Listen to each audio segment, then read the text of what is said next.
Bonsoir, merci de suivre ce live ce soir consacré au programme Grande École de l'ESC Clermont. Alors, pour répondre à vos questions qui ont déjà été posées, nous recevons ce soir Françoise Roudier, qui est directrice de l'ESC Clermont. Françoise Roudier, bonsoir, merci d'être présente. Merci à vous. Et de répondre aux questions des internautes. Avec grand plaisir. Alors, peut-être avant de prendre les questions des internautes, une question préalable, c'est que Clermont revient dans le rang des grandes écoles françaises. Vous aviez un petit peu disparu ces 2 dernières années. Tout à fait, on avait disparu, en tout cas avec notre marque Groupe ESC Clermont, pour avoir créé et contribué à créer une nouvelle école qui s'appelait France Business School. Et en 2014, la décision a été prise de rendre leur autonomie aux écoles. Et donc Clermont est reparti depuis septembre avec son identité, et puis ses programmes et également son service aux étudiants, puisqu'aujourd'hui nous avons environ 1500 étudiants à Clermont-Ferrand. Alors, nous avons beaucoup de questions, évidemment, sur les nouvelles modalités de concours, sur comment ça se passe, puisque, évidemment, tout ça va être un petit peu nouveau cette année. Peut-être que l'on pourrait commencer par la partie pédagogique. Qu'est-ce qu'il y a de nouveau? Qu'est-ce que vous avez changé? Alors, le programme Grande École que nous ouvrirons au mois de septembre s'inspire très largement de ce que nous avons fait pendant des années à Clermont pour former nos étudiants avec un grade de master, donc dans un programme Bac+5 de qualité. Je résumerai ça par un vrai parti pris pour donner à chaque étudiant des connaissances et des compétences dans les fondamentaux de gestion, parce que nous pensons que c'est extrêmement important que chaque étudiant ait ce bagage qui va lui permettre ensuite son évolution professionnelle dans l'entreprise. Nous avons introduit des spécialisations lourdes en 3e année, extrêmement denses, à la fois dans des métiers conventionnels, mais dans lesquels il y a des emplois, et des premiers emplois pour les jeunes diplômés, mais également dans des nouveaux métiers. On aura peut-être l'occasion d'en reparler tout à l'heure. Et puis, nous avons également, et ça c'est inspiré de FBS, donné à ce programme une dimension très forte entrepreneuriale, dans toutes les dimensions de l'entrepreneuriat, et nous avons un fil conducteur entrepreneurial également. Alors, tout à l'heure, vous avez dit, vous avez le grade de master. Ça, c'est peut-être une chose sur laquelle il faut revenir. Oui. C'est que vous êtes un peu sorti finalement de l'aventure FBS, mais vous avez gardé, l'ESC Clermont a gardé ses accréditations, son grade de master, ce qui n'a pas été le cas pour toutes les écoles qui ont participé à cette aventure. Tout à fait. Nous avons donc eu du ministère de l'Enseignement supérieur l'autorisation de délivrer un programme Grande École visé grade de master, ce qui était évidemment notre cas avant FBS. Nous avons aussi conservé, et je pense que c'est important de le dire à l'ensemble des candidats et des internautes, nous avons toujours l'accréditation américaine ACSB. Nous sommes d'ailleurs en processus de renouvellement, la post 2016. Autant dire que depuis donc le début de l'année, nous avons retrouvé nos actifs, ceux qui faisaient la qualité de Clermont, et évidemment, nous allons poursuivre dans cette voie. Donc le groupe ESC Clermont est de retour dans le rang des grandes écoles françaises de management. Exactement. Alors là, les questions que je vois défiler en ce moment sont beaucoup de questions qui sont relatives au concours, à l'organisation des épreuves. On va vraiment y venir, mais on va peut-être rester un petit peu sur la pédagogie. Et sur l'international, on a une question sur l'international.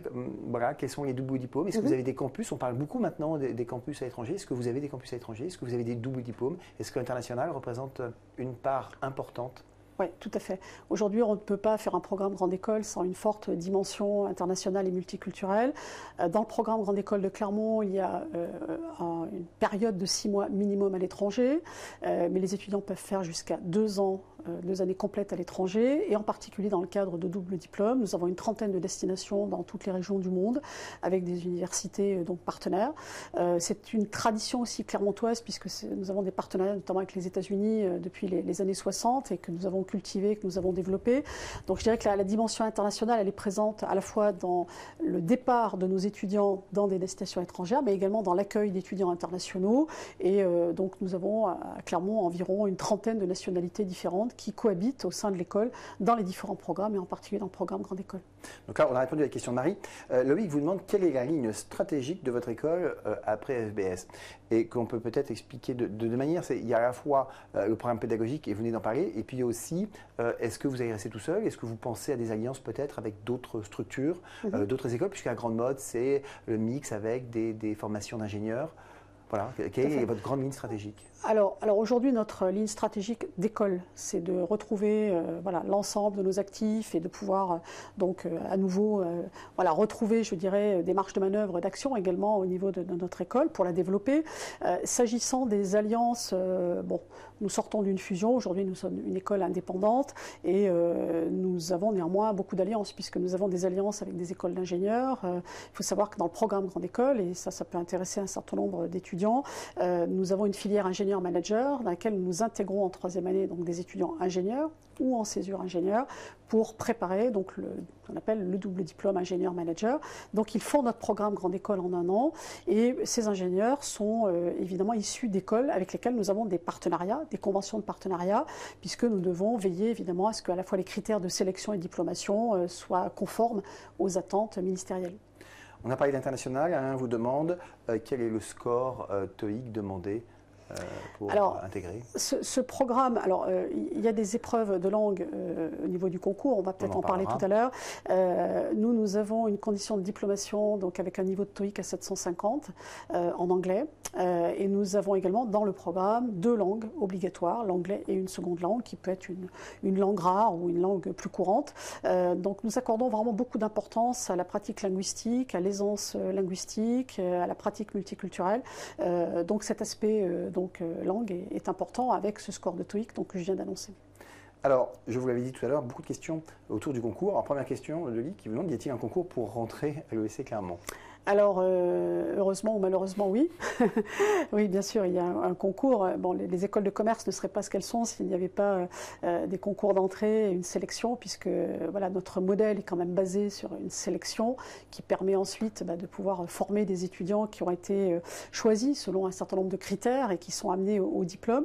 Alors, la philosophie de Clermont pour cette année 2015, c'est de s'appuyer sur les écrits que passent les étudiants, qu'ils soient en classe préparatoire ou dans le cadre de l'admission sur titre, et ensuite de pouvoir leur faire passer une journée complète d'oral avec 4 épreuves, avec une grande densité d'épreuves sur site, donc à Clermont-Ferrand au mois de juin. Ça, c'est la philosophie générale. Donc nous n'avons pas d'écrit organisé par Clermont, mais par contre, nous avons 4 épreuves orales proposées en juin. Alors, on reviendra certainement sur ces épreuves orales, mais puisque vous avez parlé des élèves de classe préparatoire, il y a une question qui vous est posée. On vous demande si vous allez redevenir une école à fort recrutement de classe préparatoire ou si vous allez être une école plutôt de bachelor ou d'admis sur titre. Alors, nous avons à Clermont un excellent bachelor qui a été créé en 2007, qui amène les étudiants à un diplôme Bac+3. Voilà, ça, c'est un programme post-bac avec son identité, son concept et son niveau d'études. Pour ce qui concerne le programme en école, donc grade de master, c'est très clair que nous nous intéressons de près à la population des classes préparatoires, déjà parce que historiquement, c'est la population qui a été la source d'approvisionnement des grandes écoles en France. Bien entendu, ce sont des étudiants qui sont sélectionnés, qui ont l'intention de rentrer dans une école au travers des classes préparatoires. Donc oui, très clairement, nous nous intéressons à cette population des étudiants en classe préparatoire et nous nous intéressons également aux meilleurs étudiants qui ont des diplômes de niveau Bac+2, Bac+3 et qui souhaitent intégrer une école par le biais de l'admission sur titre. Alors, vous savez, les élèves de classe préparatoire sont exigeants. Ils passent 2 ans aussi, non seulement à préparer les concours, mais à se renseigner sur les écoles. Qu'est-ce qui, selon vous, peut et doit séduire un étudiant de classe préparatoire à travers les programmes que vous proposez? Le programme que nous proposons, le programme n'est pas une fin en soi. Le programme a une finalité, c'est d'amener à un diplôme et au premier emploi, et puis ensuite à une vie professionnelle et personnelle aussi riche que possible. Nous avons fait la preuve à Clermont et nous sommes dans cette continuité que notre diplôme a permis à des étudiants, notamment venant de classes préparatoires, d'avoir aujourd'hui des réussites professionnelles exemplaires. Je pourrais citer quelques exemples de diplômés tout à l'heure. Chaque école en a, mais aujourd'hui, par exemple, nous avons le patron de Lego Europe, qui est un diplômé de notre école. Tout le monde a joué avec des Lego, donc ça parlera à chaque internaute. Nous avons également dans nos diplômés le président des Victoires de la musique, qui est un diplômé de notre école, qui a fait classe préparatoire. Voilà, donc les classes préparatoires sont quand même le creuset de nos écoles, de notre recrutement. Et très clairement, pour un étudiant en classe préparatoire aujourd'hui, qu'il soit en classe préparatoire dans notre territoire ou ailleurs, il peut être intéressé par notre école eu égard à nos filières d'excellence. Nous en avons 2. majeurs que je vais me permettre de citer. Nous avons la particularité de pouvoir proposer un double diplôme master et Institut technique de banque, donc le diplôme ITB pour conduire aux filières dans la banque et dans la finance. Nous sommes la seule école aujourd'hui à pouvoir délivrer ce double diplôme aux étudiants intéressés par ces métiers-là. Et beaucoup d'étudiants venant des classes préparatoires sont intéressés par ces métiers corollaires de la banque et de la finance, d'une part. Et puis nous avons une filière également audit expertise. Nous avons formé des centaines d'experts comptables dans notre école. Et cette filière-là est une filière qui intéresse certains étudiants de mission sur titre, mais également certains étudiants de classe préparatoire. Alors, ces filières sont intéressantes, mais somme toute, elles sont finalement classiques pour une école de management. Vous parliez tout à l'heure de nouveaux métiers. Alors tout à fait, ça c'est les spécialisations de troisième année, donc la dernière année de formation. Nous avons introduit justement dans le programme pour lequel nous allons choisir nos étudiants au mois de juin, des spécialisations en lien avec ce qu'on appelle les nouveaux métiers. Bon, aujourd'hui, le digital a révolutionné l'économie, le monde, les entreprises, la consommation média. Bon, c'est une évidence. Et on sait qu'aujourd'hui, les entreprises sont à la recherche de profils spécifiques qu'ils ne trouvent pas forcément sur le marché, y compris dans l'enseignement supérieur. Et il peut y avoir un décalage entre l'offre et la demande. Voilà.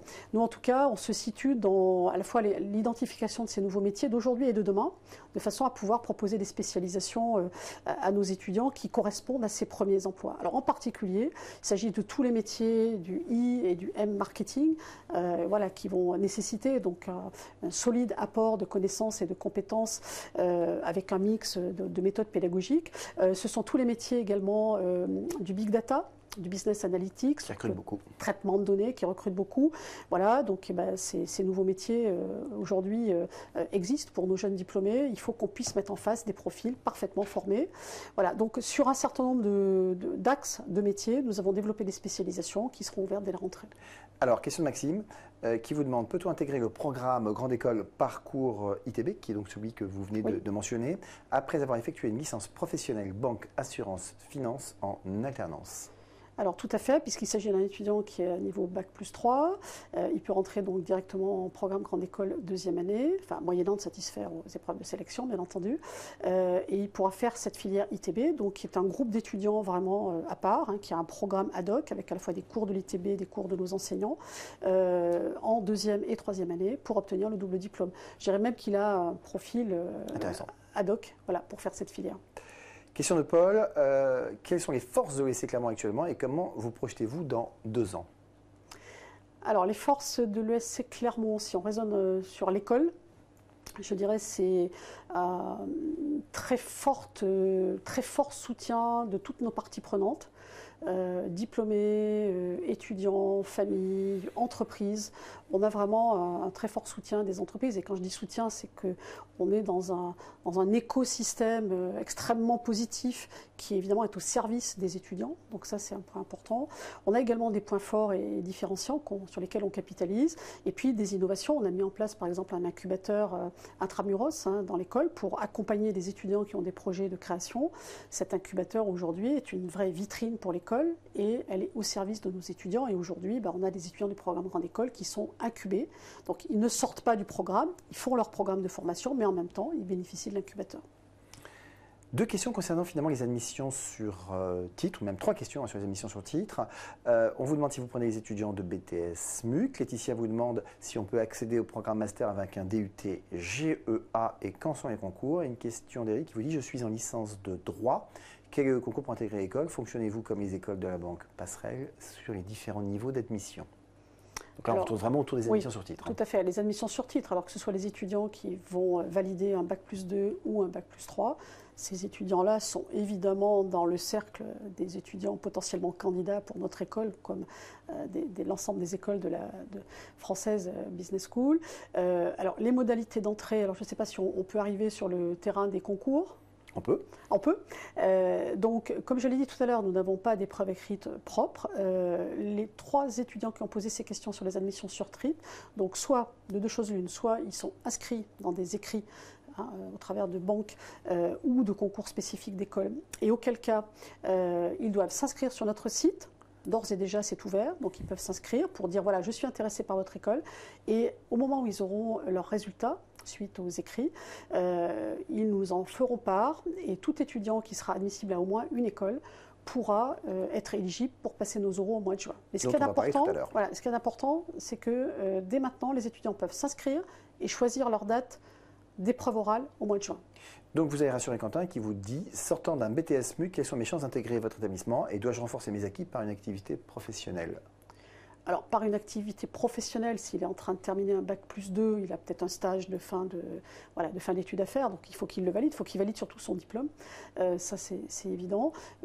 Il a des chances s'il réussit nos épreuves, s'il a une personnalité qui nous intéresse et si on pense que le programme que nous jouons à Clermont est susceptible de l'amener dans les meilleures conditions au diplôme et au premier emploi, oui. Alors une question peut-être un peu spécifique de Gabi qui vous dit « J'aimerais savoir s'il est possible pour un étudiant ayant obtenu son diplôme de master à Subdeco Yaoundé au Cameroun de continuer à Clermont-Ferrand avec un master spécialisé ». Oui, alors on n'est plus dans le programme grande école. Voilà, donc s'il a satisfait effectivement aux conditions de diplomation à Yaoundé, qui est un partenaire, il peut chez nous candidater pour un Master of Science, donc un programme en 1 an, tout en anglais. Nous en avons 3, Finance and Auditing, International Business Development et International Project Management. Voilà, donc sans problème, il se fait connaître par le biais du site, où il nous appelle, enfin, par le site, c'est peut-être plus simple s'il est à Yaoundé, et on pourra lui fournir toutes les informations sur ces 3 Master of Science. Alors, question importante, Derrick, avez-vous l'intention de revenir dans les banques d'épreuves classiques, que ce soit potentiellement passerelle pour les émissions sur titre, et puis la banque d'épreuves pour les élèves de classe préparatoire? Est-ce que c'était un souhait, une volonté? Alors c'est une bonne question. On remercie l'internaute. Non, c'est une très bonne question. Bon, notre école était membre effectivement de banque d'épreuves avant l'épisode FBS. Aujourd'hui, très clairement, l'appartenance à des banques d'épreuves, quelle qu'elle soit, est un enjeu fort pour nous. Nous pensons que le marché est là. La crédibilité aujourd'hui du recrutement d'une école se fait dans le cadre de ces banques d'épreuves. Et donc, nous travaillons aujourd'hui à examiner l'ensemble des possibilités pour pouvoir, en 2016, être dans des banques d'épreuves. Donc, c'est clair. On vous demande ce qui, selon vous, a été décisif dans votre dossier pour récupérer le grade de master, puisqu'on rappelle que plusieurs écoles qui étaient, comme vous, dans FBS, ne l'ont pas récupéré. Alors, bon, je ne voudrais pas me substituer à la commission qui a évalué notre dossier. Je pense que peut-être les éléments déterminants ont été la solidité de notre école, voilà, de notre histoire, de notre école, la qualité de nos programmes, qui n'a pas, voilà, je dirais, qui n'a pas dans la période FBS été remise en cause. Voilà, nous avons assuré une continuité de qualité de formation, nous avons continué à être avec nos partenaires internationaux, nous avons créé notre incubateur. Voilà, donc il y a quand même eu une dynamique extrêmement positive pendant cette période-là. Et puis, je pense que nous avons également soumis à cette commission une maquette et un contenu de programme grande école qui nous a valu, donc du coup, le visa et le grade de master. 2 questions sur l'alternance, dont une de Clara qui vous demande proposez-vous l'alternance en master, et elle vous demande comment vous vous positionnez, et c'est toujours une question délicate, par rapport aux autres écoles. Alors ça peut être se positionner en termes de classement, se positionner en termes d'originalité. Alors sur l'alternance, c'est un élément assez discriminant de notre école par rapport à d'autres établissements qui ont pu faire d'autres choix. Nous avons une forte tradition d'apprentissage. Aujourd'hui, pour donner un chiffre, nous avons à peu près 230 étudiants alternants en 3e année sur une promo de 400 étudiants. Voilà, donc une majorité sont aujourd'hui des alternants en apprentissage et d'autres, une trentaine en contrat de professionnalisation. Avec une forte aide de l'école pour trouver l'entreprise d'accueil? Ah oui, tout à fait. Alors nous mettons à disposition évidemment, nous collectons l'ensemble des offres reçues des entreprises qui pour beaucoup sont des entreprises qui travaillent avec nous sur l'ensemble des expériences professionnelles. Alors ce sont des grands comptes nationaux, ce sont des entreprises en Auvergne, à Clermont-Ferrand. Voilà, donc aujourd'hui, tout étudiant qui rentre dans notre école, et je pense que c'est le point qui est important pour nos candidats, ils peuvent faire l'alternance en 12 mois ou 24 mois. Donc l'équivalent du PGE2, PGE3. Évidemment, ça a un intérêt économique évident, puisque les frais de scolarité, on le sait, sont aujourd'hui un frein pour un certain nombre de familles, pour amener leurs enfants à faire ce type d'études, ou pour les jeunes eux-mêmes à les financer. Donc l'alternance, c'est vraiment à la fois un bon moyen pour je dirais, gérer économiquement la poursuite d'études, et puis d'autre part, c'est aussi un excellent levier d'insertion professionnelle, puisque nous, par exemple, à Clermont-Ferrand, nous avons étudié donc, les sorties sur le marché du travail de nos étudiants. Il y a à peu près 38% des étudiants qui ont été en alternance, qui sont recrutés par l'entreprise dans laquelle ils ont fait l'alternance. Donc il y a un vrai intérêt à choisir la voie de l'apprentissage ou de l'alternance pour pouvoir insérer ensuite la vie professionnelle. Alors, puisque vous parlez de vos anciens diplômés, ou qui ont été diplômés il n'y a pas longtemps, et des entreprises, est-ce que vous avez gardé un réseau d'anciens assez dynamique? Parce que c'est aussi une des grandes forces, normalement, c'est un facteur clé de succès. Ouais. C'est un facteur clé de succès. Nous, ça fait une quinzaine d'années qu'on a structuré une association de diplômés, j'allais dire professionnels. Donc, qui a vraiment un ensemble d'activités extrêmement denses, que ce soit dans l'animation du réseau, les liens aussi entre l'école et les diplômés.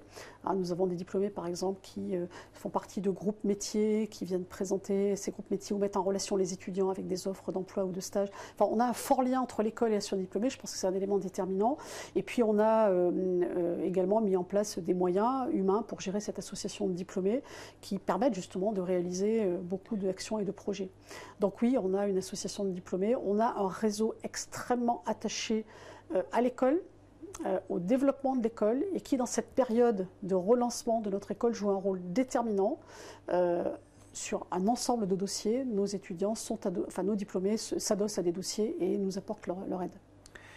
Jacques vous demande s'il y a des voyages à l'étranger de prévus et si vous avez des partenariats avec des entreprises de renom. Question qui est aussi posée par Louise qui vous demande avec quelle entreprise travaillez-vous? Alors, on a un parterre d'entreprises partenaires bien sûr. Assez large. Bon, je dirais que dans notre environnement local, nous avons des relations de proximité extrêmement denses avec l'ensemble des établissements financiers représentés sur la place, avec évidemment Michelin qui est notre multinationale locale. Nous avons également beaucoup d'entreprises dans le domaine agroalimentaire et en particulier en lien avec l'agriculture, le groupe Limagrain.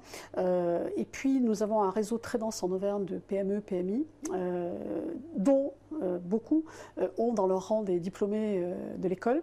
Je dirais que toutes les manifestations que nous organisons pour nos étudiants, pour l'école de façon générale, on a vraiment un très fort soutien. Puis évidemment, on est en relation avec des grands comptes nationaux, c'est les groupes Auchan, c'est Danone, etc. Parce que toutes ces entreprises cultivent leur marque employeur, ont des besoins de recrutement, ont des besoins d'alternants, ont des besoins de stagiaires.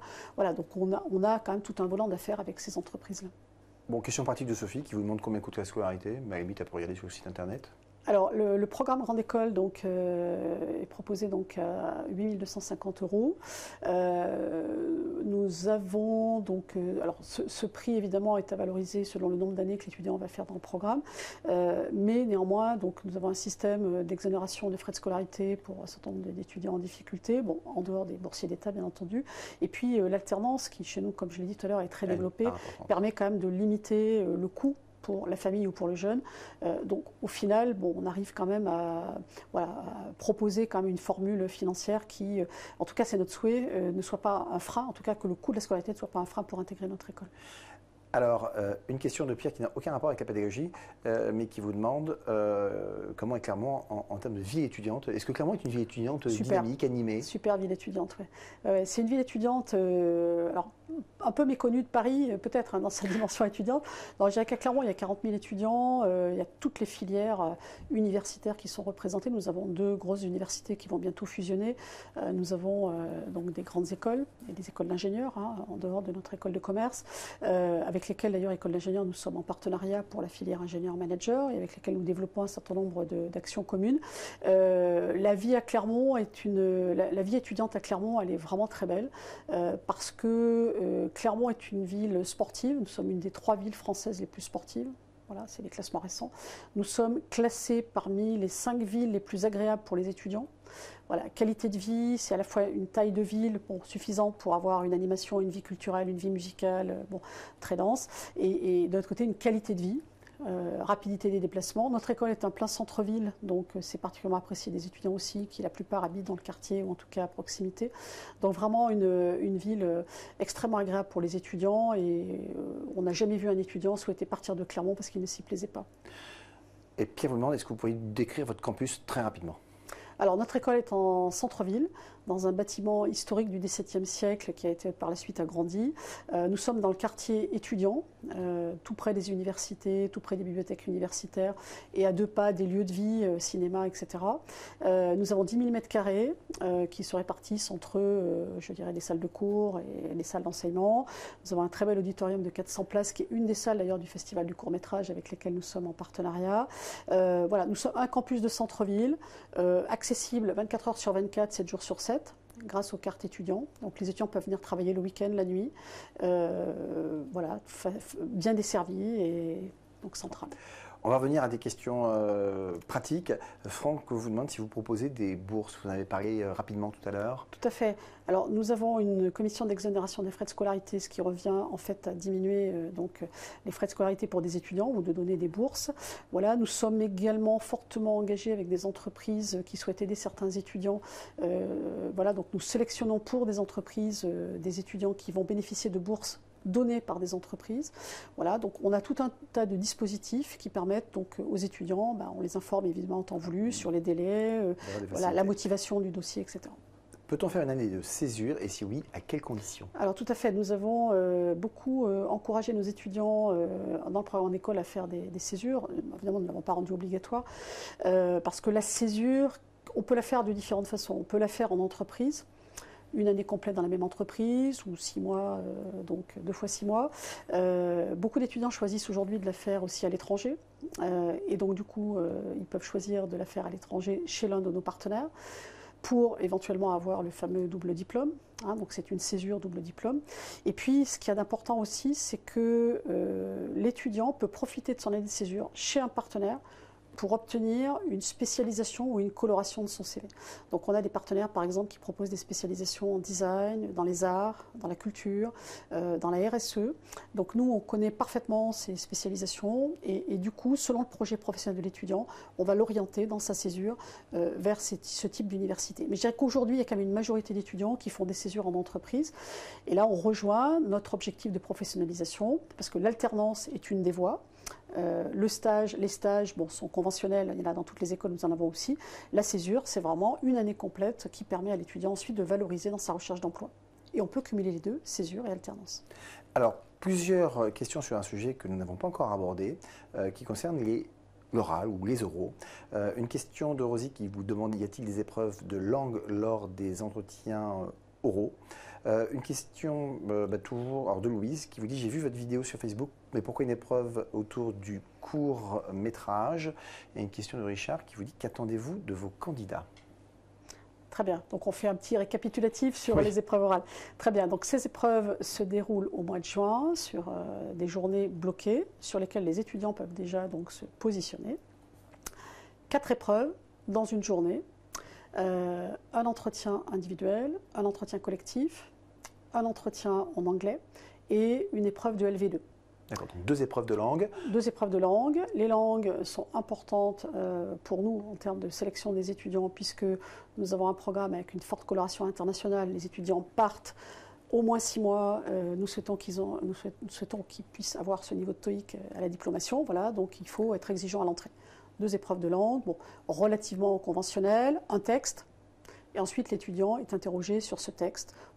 Mesure la capacité orale, la grammaire, l'expression, c'est classique. Mais ce ne sont pas les plus forts coefficients. Voilà, ce ne sont pas les plus forts coefficients. La LV2 est un coefficient 2, l'anglais coefficient 4.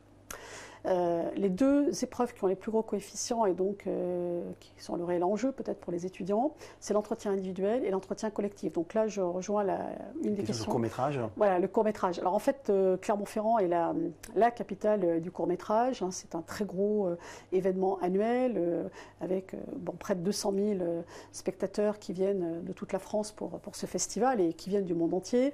Bref, on a un fonds documentaire court-métrage considérable à Clermont-Ferrand puisque ce festival existe depuis de nombreuses années. Et donc, comme on est partenaire de ce festival, on a eu l'idée, dans notre concours à Clermont, d'adosser l'entretien individuel sur le produit court-métrage. Donc, nous avons sélectionné des courts-métrages qui viennent du monde entier, coup, qui sont dans la sélection du festival. L'étudiant visionne, on va être très très pragmatique, l'étudiant visionne ce court-métrage, donc en début de matinée, et lorsque donc, il arrive devant le jury, qui est composé de 2 personnes, une personne de l'école, qui est en général un professeur permanent, et un représentant d'entreprise, dirigeant, cadre d'entreprise, diplômé.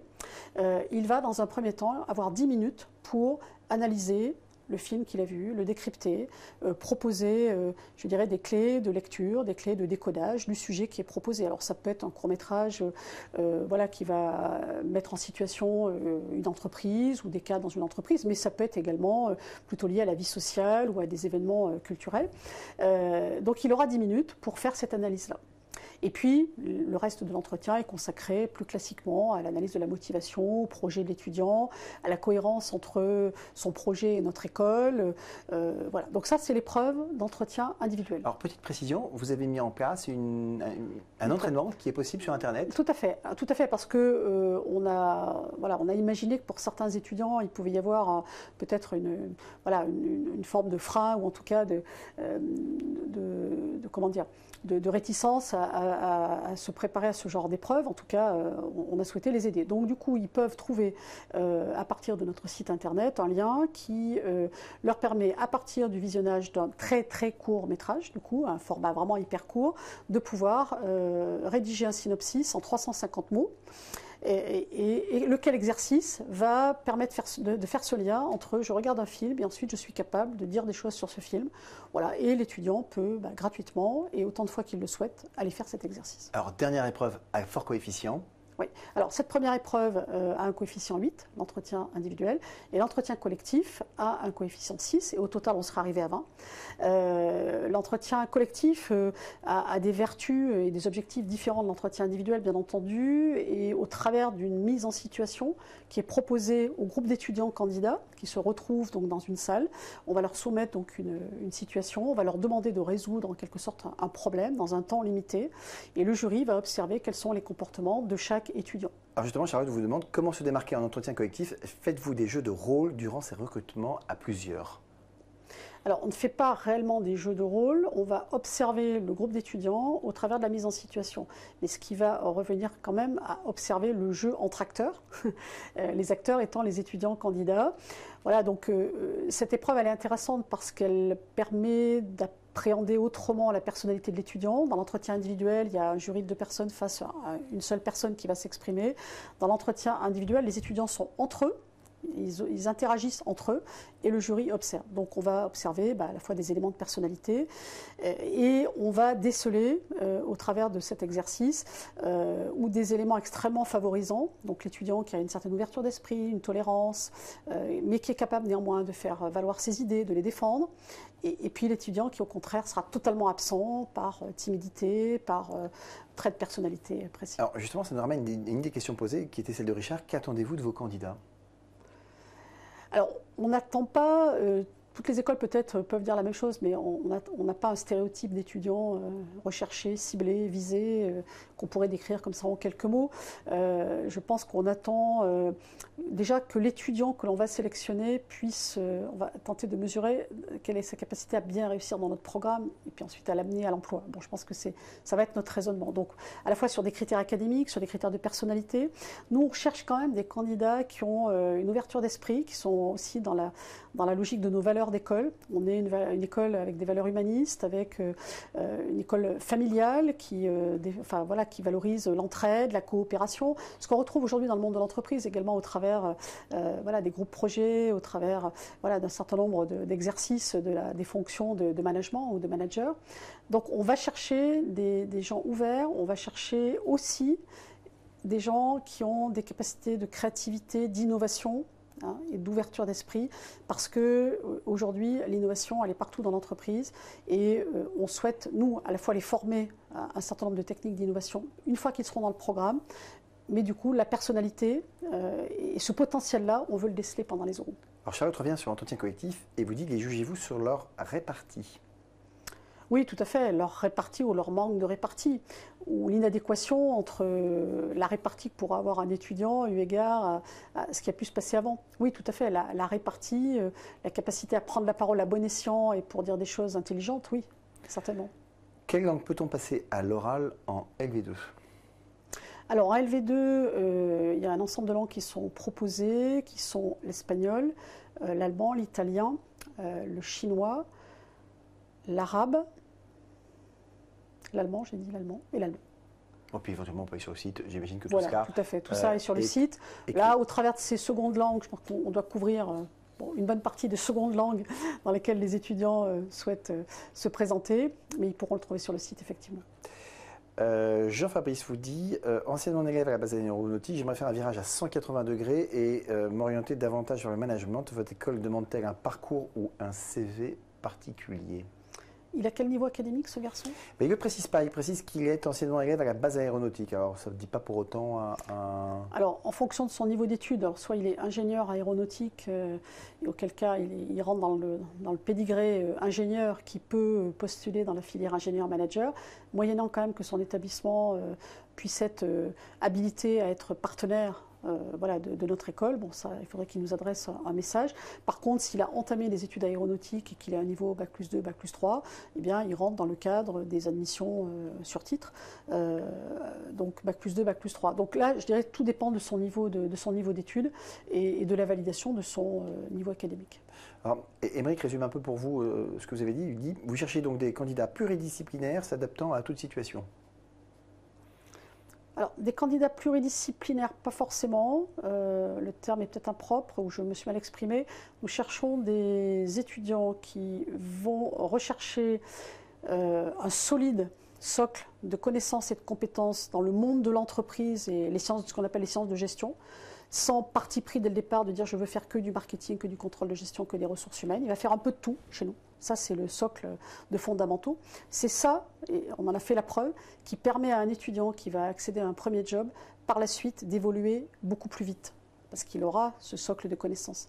Voilà, donc il doit avoir cette ouverture pour appréhender toutes les matières et réussir toutes ces matières. Voilà. Par contre, au fur et à mesure que le parcours va se dérouler, jusqu'à la 3e année, là par contre, en 3e année, avec la spécialisation, il va réellement pouvoir aller vers sa cible, qui est sa cible du premier emploi, du premier métier, du premier job, et donc du coup, choisir vraiment une spécialisation. Julia vous pose une question, mais à laquelle vous avez déjà un peu répondu tout à l'heure. Vous demande si vous avez des projets de fusion, regroupement avec d'autres écoles, mais vous nous avez dit que... Aujourd'hui, nous sommes en partenariat avec des établissements d'enseignement supérieur et principalement des écoles d'ingénieurs. Nous avons les doubles diplômes avec l'ITB, nous sommes en relation avec des filières universitaires. Mais aujourd'hui, non, nous n'avons pas de projet de fusion ou de rapprochement stratégique à très court terme avec d'autres écoles. Plusieurs internautes... Néanmoins, nous ne les excluons pas à moyen et long terme. Plusieurs internautes reviennent sur un terme que vous semblez utiliser, soit sur vos paquets, soit sur votre site, la notion de valeur sûre. Et ils vous disent, en contexte qu'a traversé l'ESC Clermont ces dernières années, une valeur sûre, c'est quoi? Ça veut dire quoi pour vous? Alors en fait, il y a une histoire à cette signature de marque. C'est que lorsque nous avons retrouvé notre autonomie, beaucoup d'entreprises, beaucoup de diplômés, beaucoup de recruteurs nous ont dit, voilà, on est content de retrouver le groupe ESC Clermont avec l'image de cette école, avec sa réputation, pour nous qui est associé à la valeur sûre.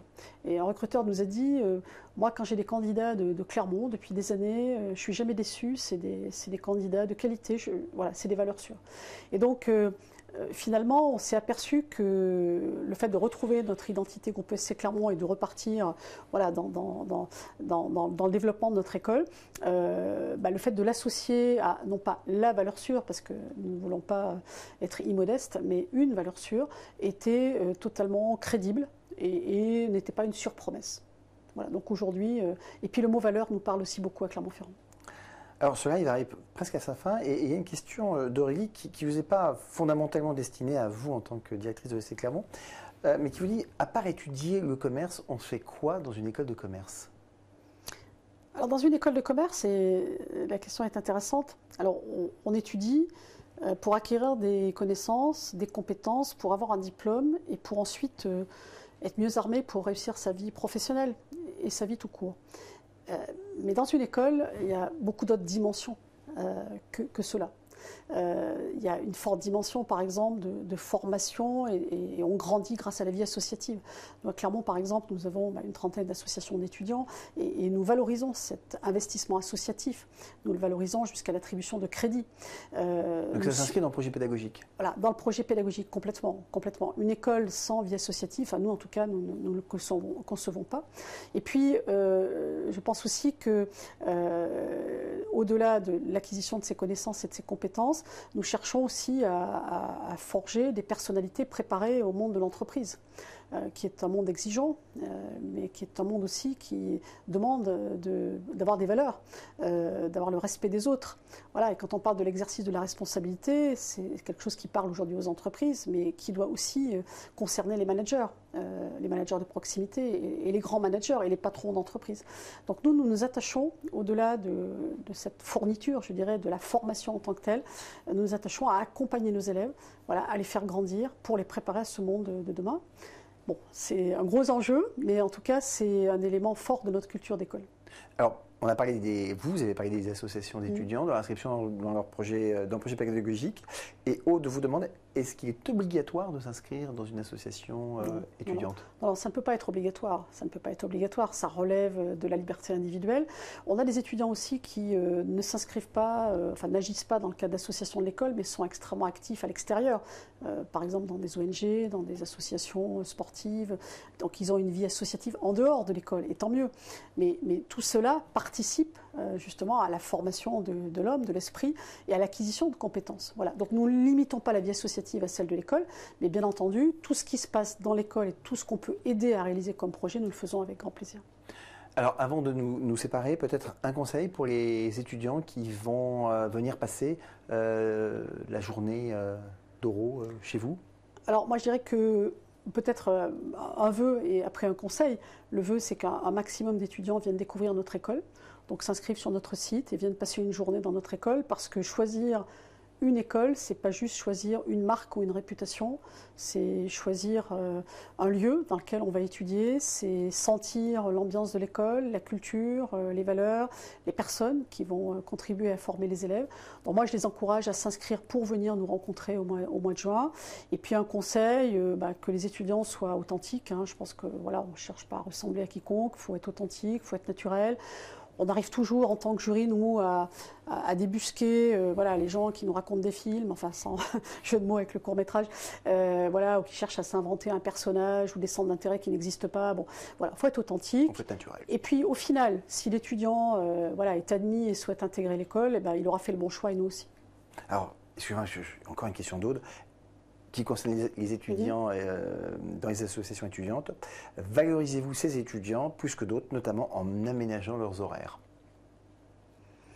Alors, ces étudiants ont l'obligation de participer à l'ensemble des activités d'enseignement, bien entendu, mais néanmoins, nous tenons compte de leurs engagements associatifs. Bon, certains, par exemple, font des missions en France ou à l'étranger, d'autres ont des rendez-vous en entreprise pour trouver des partenaires, etc. Voilà, nous tenons compte de ces obligations, dans la mesure du raisonnable, évidemment, pour excuser leurs absences ou aménager leur parcours. On n'aménagera pas le programme en général, mais en tout cas, on sera extrêmement vigilant au bon exercice de ces activités associatives. Bien, c'est clair. Françoise Roudier, merci d'avoir répondu aux questions des internautes. Merci beaucoup. Merci d'avoir suivi ce live et à bientôt pour d'autres rendez-vous.